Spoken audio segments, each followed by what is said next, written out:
제17편 다윗의 기도. 여호와여, 의의 호소를 들으소서. 나의 울부짖음에 주의하소서. 거짓되지 아니한 입술에서 나오는 나의 기도에 귀를 기울이소서. 주께서 나를 판단하시며 주의 눈으로 공평함을 살피소서. 주께서 내 마음을 시험하시고 밤에 내게 오시어서 나를 감찰하셨으나 흠을 찾지 못하셨사오니 내가 결심하고 입으로 범죄하지 아니하리이다. 사람의 행사로 논하면 나는 주의 입술의 말씀을 따라 스스로 삼가서 포악한 자의 길을 가지 아니하였사오며 나의 걸음이 주의 길을 굳게 지키고 실족하지 아니하였나이다. 하나님이여, 내게 응답하시겠으므로 내가 불렀사오니 내게 귀를 기울여 내 말을 들으소서. 주께 피하는 자들을 그 일어나치는 자들에게서 오른손으로 구원하시는 주여, 주의 기이한 사랑을 나타내소서.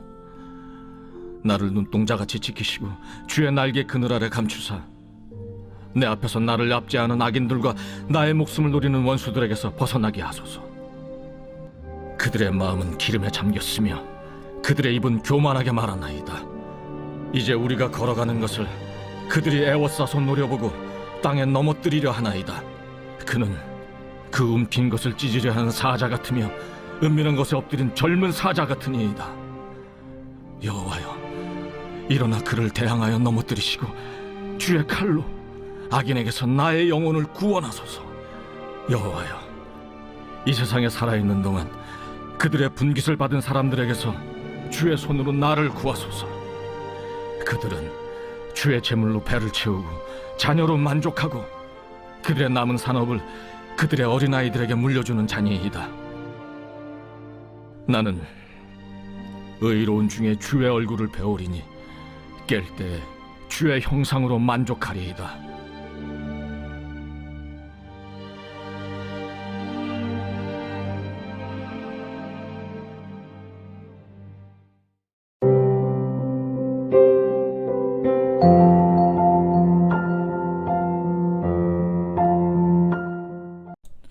여러분 반갑습니다. 오늘도 큐티로 여는 기막힌 하루입니다. 본 말씀 시편 17편 1절부터 15절의 말씀입니다.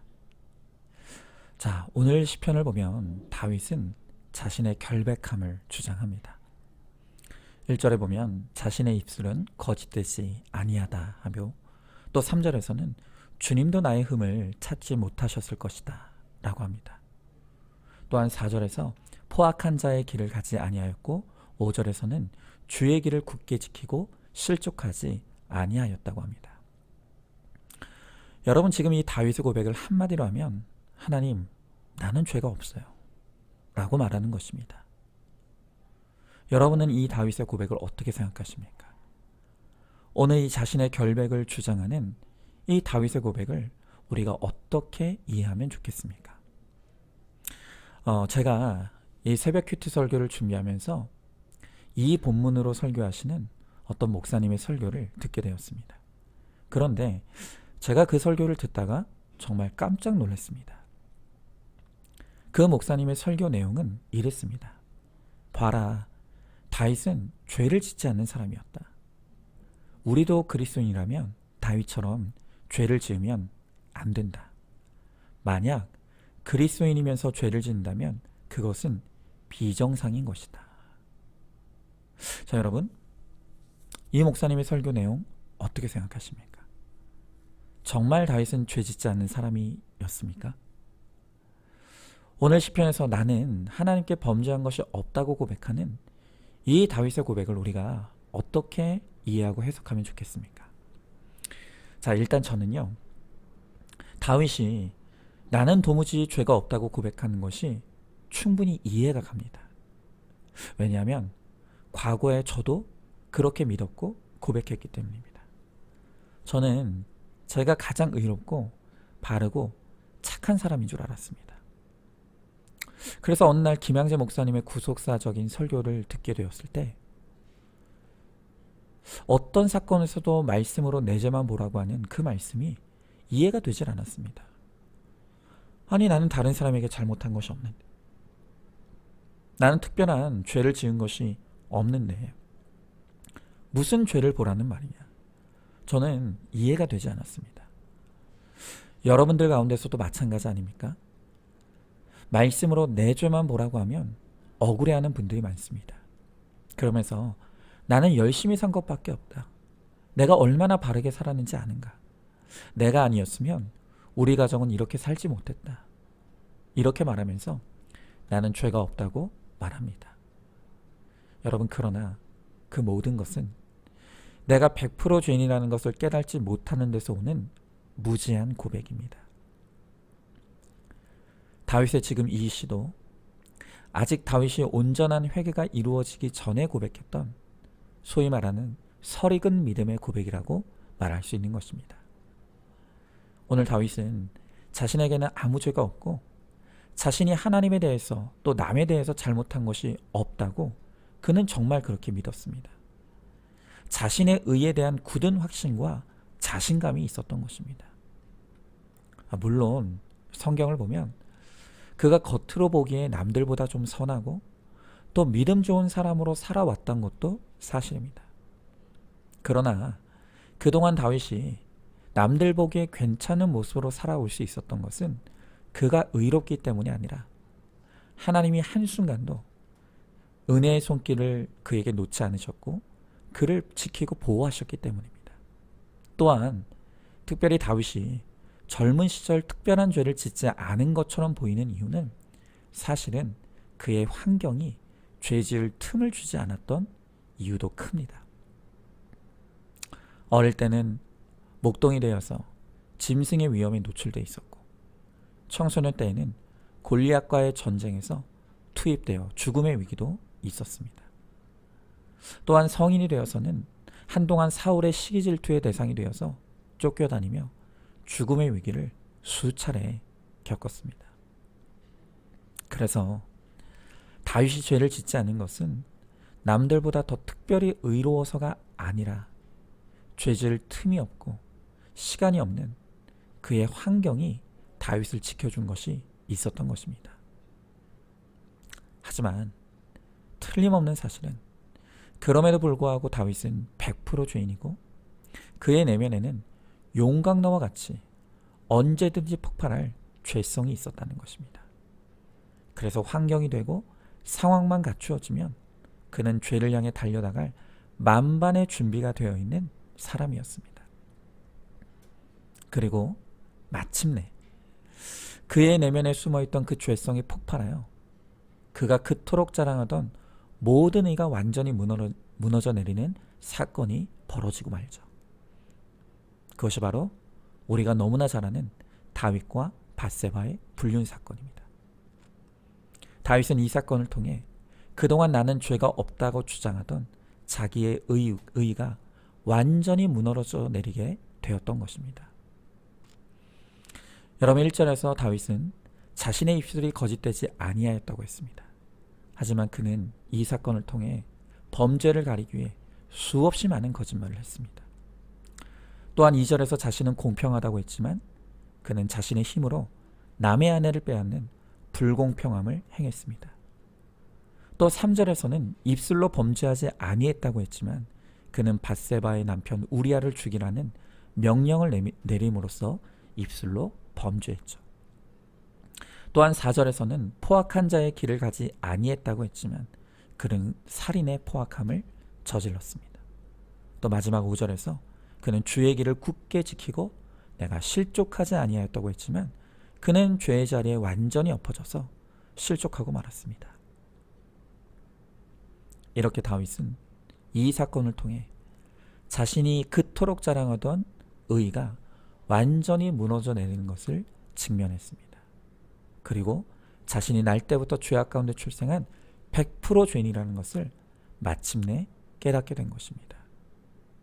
그래서 다윗은 이 밧세바와의 불륜의 사건을 통해 회개하며 써내려갔던 시편 32편과 51편을 보게 될 때 오늘 17편에서 자신의 의를 자랑하는 내용은 단 하나도 눈 씻고 찾아볼 수가 없습니다.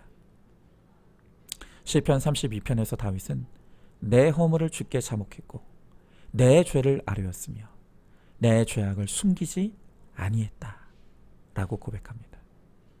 또 시편 51편에서는 내 죄가 항상 내 앞에 있고 주의 목전에 악을 행하였으며 내가 죄악 중에 출생하였다 라고 고백합니다. 여러분 어떻습니까? 자신의 죄를 보기 전인 17편과 자신의 죄를 깨달은 32편, 51편의 내용은 완전히 다릅니다. 이렇게 다윗이 자기 죄를 깨달지 못할 때는 나는 다 옳고 나는 잘못한 것이 하나도 없는 사람인 것처럼 착각했지만 막상 자신이 죄에 처절하게 넘어지니 비로소 나는 할 말이 없는 100% 죄인이라는 것을 인정하게 되는 것입니다. 여러분 이렇게 가장 의로운 기도는 나는 죄가 없다 하는 기도가 아니라 내가 죽을 수밖에 없는 죄인인 것을 애통해하며 눈물로 가슴치는 회개를 이루는 기도, 바로 그 기도가 하나님이 기뻐하시는 기도인 것이죠. 자, 그렇다면 그 다음 질문은 그것입니다. 그럼 오늘 다윗의 기도는 잘못된 기도입니까? 아닙니다. 물론 다윗의 기도가 온전한 믿음의 기도라고는 할 수 없을 것입니다. 그럼에도 이 시가 우리에게 가치 있는 것은 비록 다윗이 자신의 죄를 깨닫지 못하고 있을지라도 그는 하나님을 떠나지 아니하고 주님 품으로 끊임없이 나아갔다는 것입니다.